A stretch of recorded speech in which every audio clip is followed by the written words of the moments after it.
ላለፉት አንድ አመት የሚጠጋ የኮሌራ ወረርሽኝ በክልላችን ተከስቶ ነበረ። ኮሌራ ቀላል በሽታ አይደለም።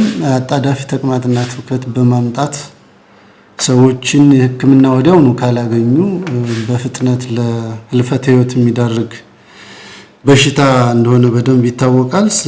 ይሄንን በሽታ ለመከላከል እና ለመቆጣጠር ብዙ ጥረት ስናደርግ ቆይተናል።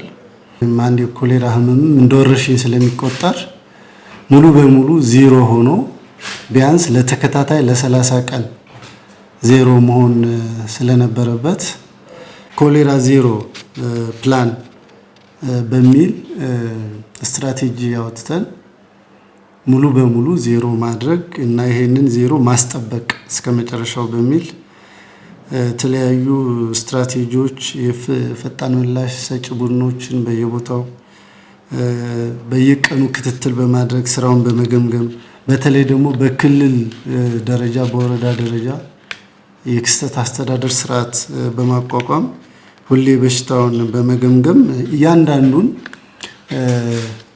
ታማሚ ናሙና በመውሰድ ተጨማሪ ማረጋገጫዎች ስራዎች እየሰራን ስለነበር አሁን የመጨረሻው የኮሌራ ህመም ከዛሬ 50 ቀን በፊት ስለሆነ የተመዘገበው ከዛ በኋላ ምንም አይነት የኮሌራ ህመም በክልላችን ስለሌለ በዛሬው ዕለት በይፋ የኮሌራ በሽታ ወይም ወረርሽኝ በክልላችን ወይም በአማራ ክልል ሙሉ በሙሉ በቁጥጥር ስር የዋለና ከወረርሽኝ ወይም ከዚህ በሽታ ክልሉ ነፃ መሆኑን ለመናገር ነው እዚህ የጠራናችሁ። አንድም ኬዝ በክልላችን ሪፖርት የተደረገ አይደለም። እነዚህ በጣም አስጊ የሚባሉ ቦታዎችንም በጥብቅ ክትትል እያየን ነው። ህብረተሰቡ በደንብ እጅ ንጽህናን መጠበቅ ያስፈልጋል። ምግብን በትኩስነቱ መመገብ፣ የምግብ መብያና የመጠጫ እቃዎችን በጥንቃቄ በንጽህና መያዝ ያስፈልጋል።